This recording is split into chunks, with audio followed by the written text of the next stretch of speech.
창세기 4장 9절에서 15절 그리고 23, 24절입니다. 오늘 이 시간에도 이렇게 우리 주 예수 그리스도의 은혜와 사랑 가운데 수련회도 마지막 예배 나오신 모든 청년 여러분들 환영하고 축복합니다. 비록 아주 짧은 시간이었죠.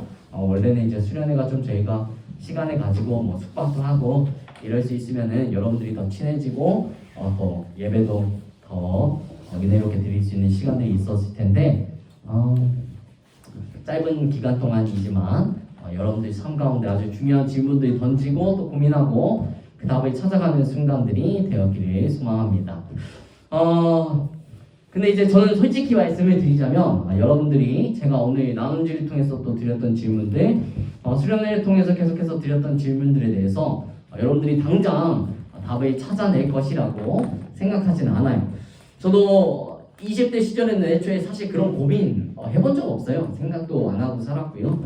30대 들어서고 나서야 그런 고민을 시작했고 이제 30대 중반이 되어 가는데 어렴풋이나마 이제 그 나름대로의 답과 기준을 정리해 나가고 있는 듯합니다.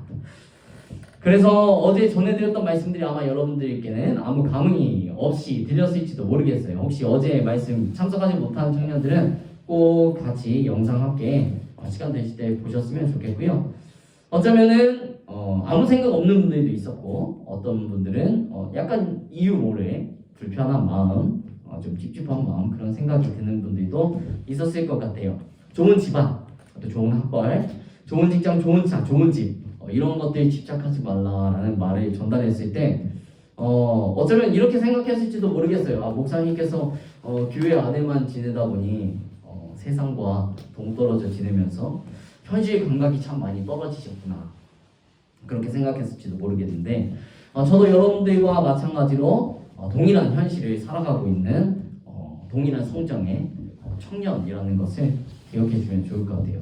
저도 그랬어요. 교육전도사 시절 때 한 달에 겨우 70만 원 받아서 아르바이트 수준이죠. 하루하루 겨우 생활을 하다가 이제 전임이 되었습니다. 전임이 되어서 그 배를 받게 됐을 때는요. 그것도 그렇게 큰 금액은 아니죠. 마치 여러분들이 아르바이트 하면서 푼돈 벌다가 직장에 나가서 큰 금액은 아니지만 그래도 어렸을 때 만지던 금액보다 더 많은 금액을 받게 되었을 때 저는 목이 졸리다가 숨통이 트인 것 같은 그런 아주 시원한 마음이 들었어요.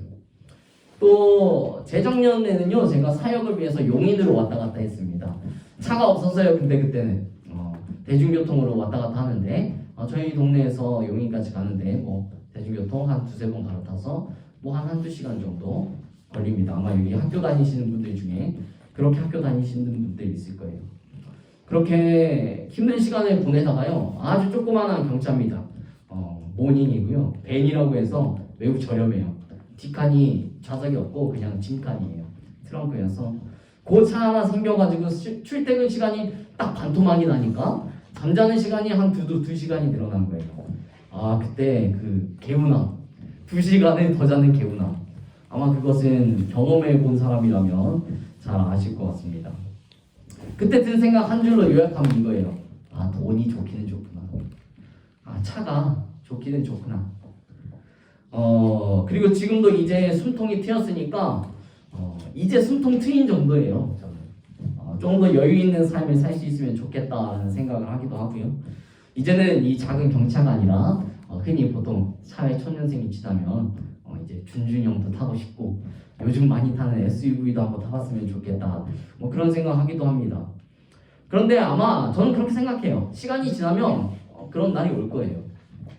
좀 더 많은 사례를 받기도 하고 좀 더 좋은 차를 타는 날도 올 거고 저도 언젠가는 제 집을 가지는 날도 올 거라고 생각을 합니다.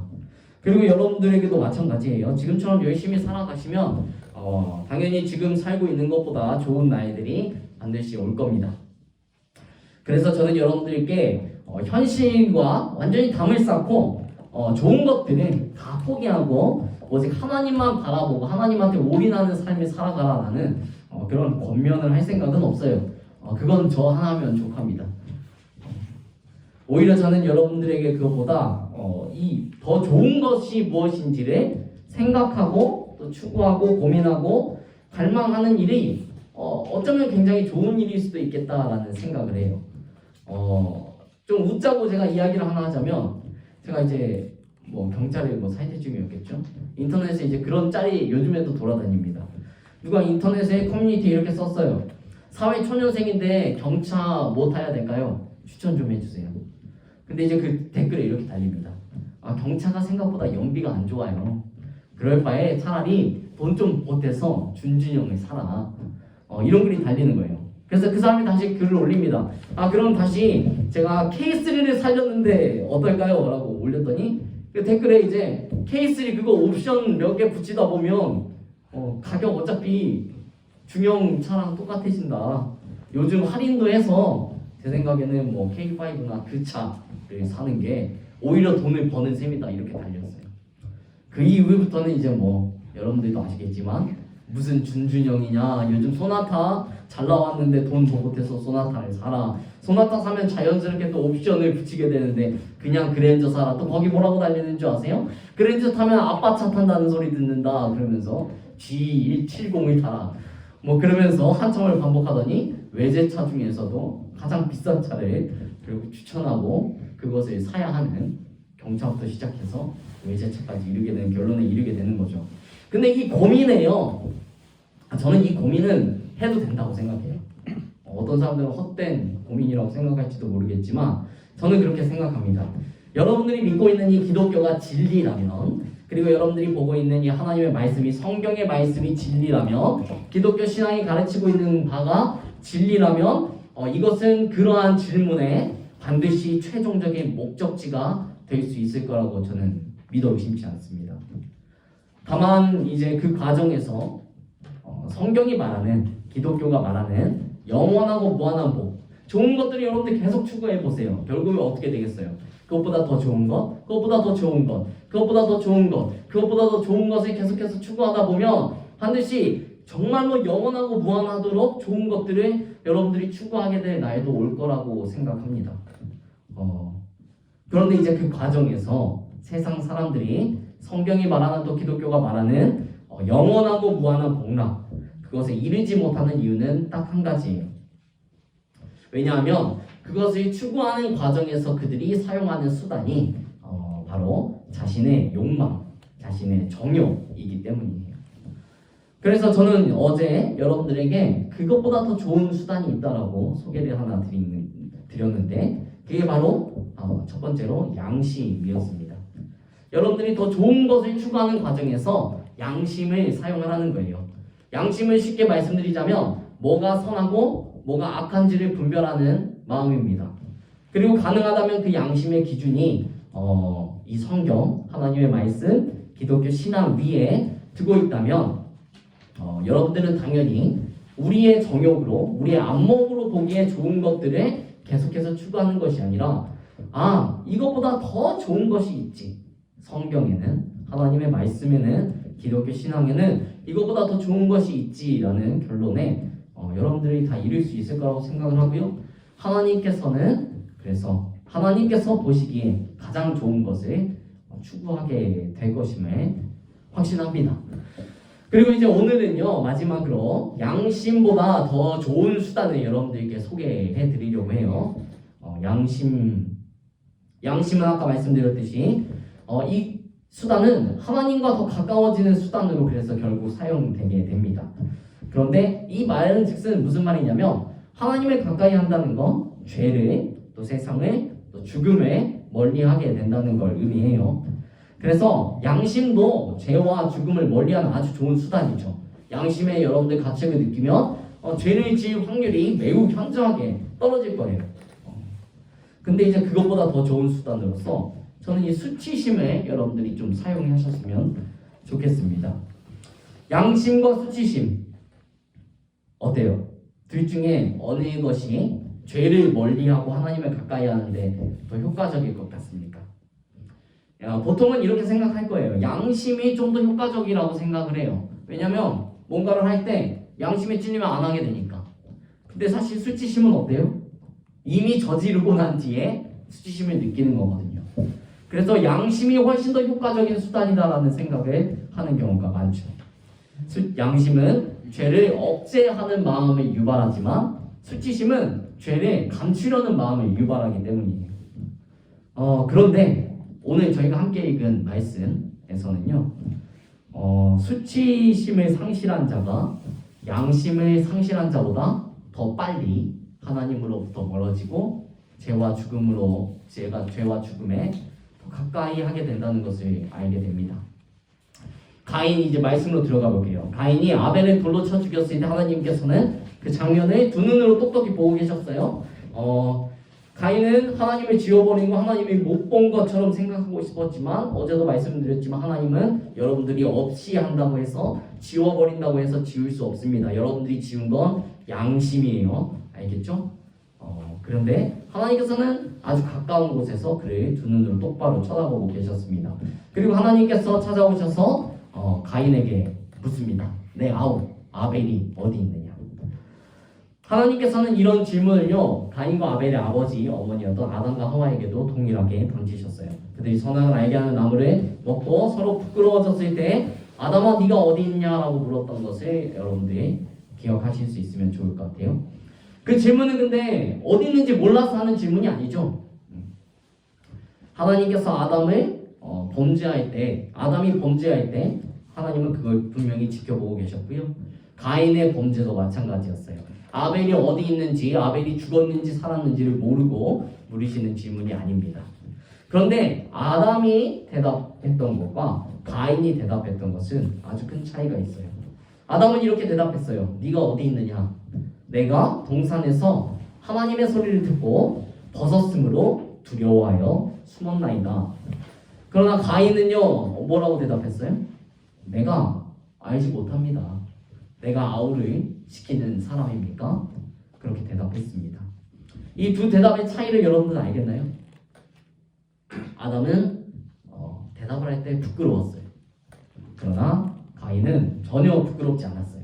수치심이 전혀 없었어요.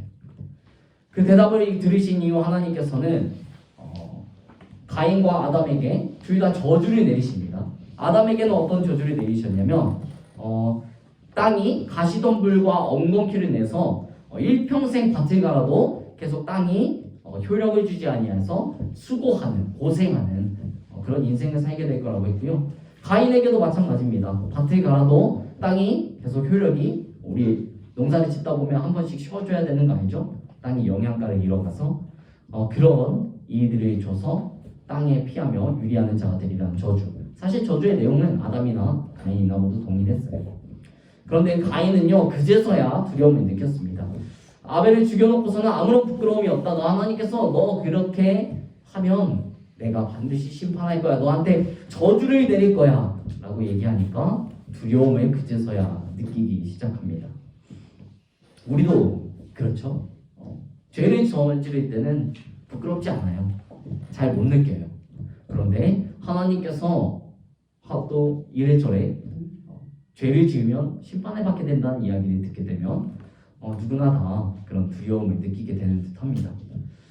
그리고 그래서 가인은 하나님께 호소했습니다. 이 저주가 너무 심해요. 나 땅을 피하며 유리하는 자가 돼서 사람들이 나를 다 죽이려고 할 겁니다 라고 두려움을 호소합니다. 그런데 아담도 두려워했어요. 하나님의 심판을 두려워하고 가인도 심판을 두려워했지만 이 두려움에는 약간의 차이가 있어요. 아담이 느꼈던 두려움은 수치심에 의한 두려움이었고 가인이 느꼈던 두려움은 양심에 의한 두려움이었습니다. 양심이 유발하는 두려움은요, 여러분, 하나님의 심판과 저주에 대한 두려움입니다. 이렇게 살면 지옥 갈 것 같은 두려움, 이렇게 살면 나중에 안 좋은 일이 있을 것 같은 두려움.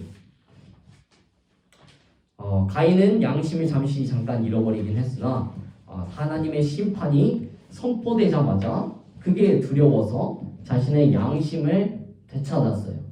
그제서야 양심이 생긴 거죠. 그래서 이 양심을 유발하는 두려움은요, 죄를 멀리하는 데는 효과적이지만 하나님을 가까이 하는 데는 그렇게 쓸모가 없어요.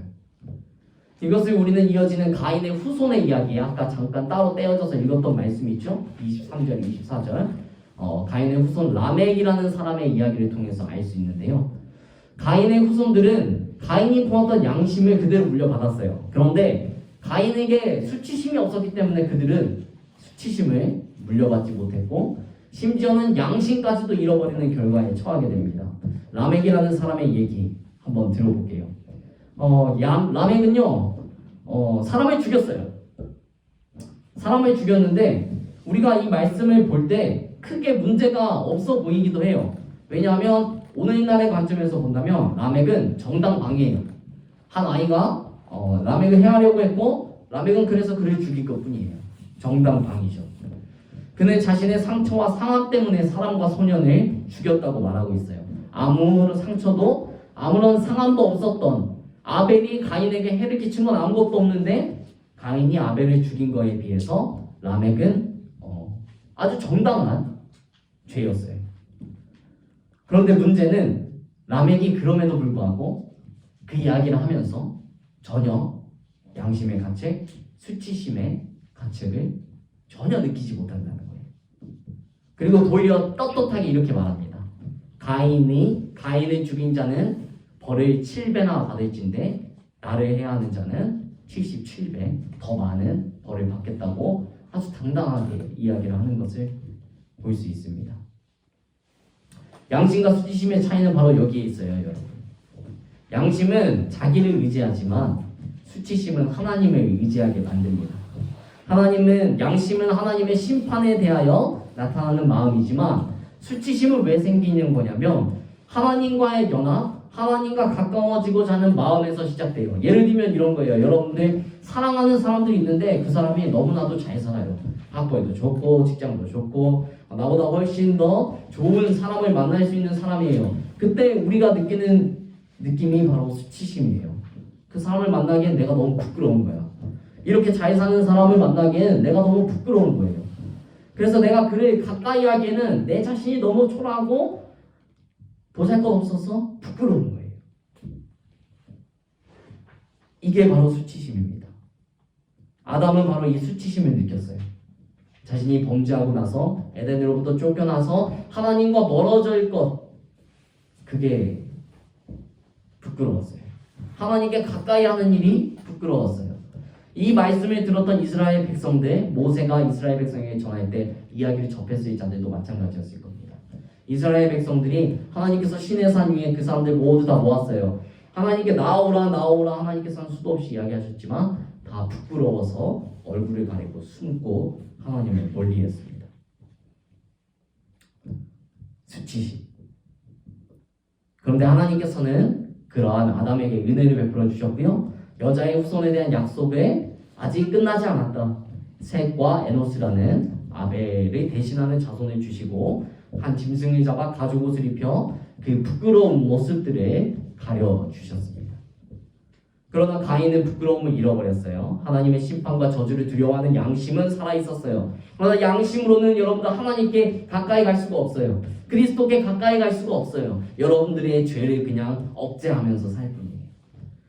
그 마음에는 그리스도께 의지하려는 마음이 없었습니다.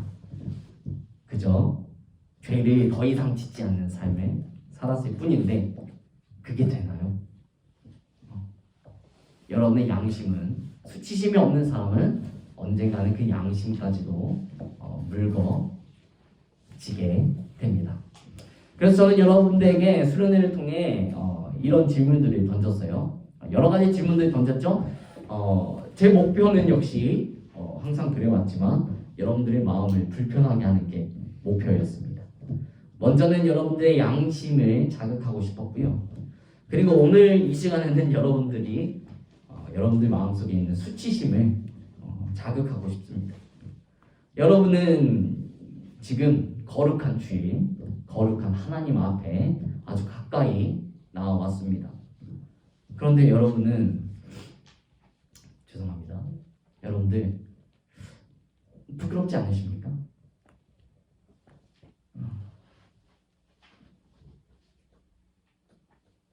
여러분 양심보다 더 나은 수단을 가졌으면 좋겠어요. 그것은 바로 우리 존재에 대한 부끄러움입니다. 너무나도 부끄러웠어요. 우리는 우리 주 예수 그리스도를 찾지 않을 수가 없어요. 그분만이 우리의 부끄러움을 덮어줄 수 있기 때문이죠. 여러분들 수치심을 일으키십시오. 쉽게 말씀드려서요.